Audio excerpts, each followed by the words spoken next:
Thanks. Let's track the very latest when it comes to coronavirus. We now have 2,058 cases total on the First Coast. Let me emphasize the fact that 2,058 is not the amount of people walking around Duval County now with coronavirus. That's just how many we've had since the beginning of all this. There have certainly been tons of recoveries. Unfortunately, that's a number that is not reported to us from local departments of health, which I know is so important. We'll continue to ask for that information. It's just not, quote, that granular yet.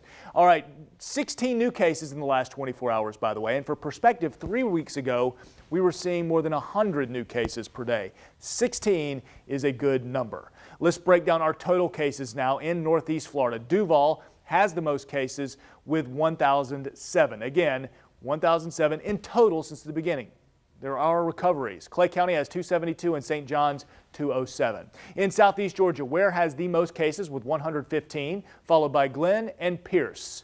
But when looking at the progress, we also need to look at the percentage of positive tests that are coming back right now. And looking at your screen here, this bar chart showing a steady downward trend in the percentage of positive test results over the last 4 Thursdays. This is a good thing considering even more testing has been done. And as of today, this is the latest number. 375,000 people have been tested. Only 8.8% test positive in Florida. Katie?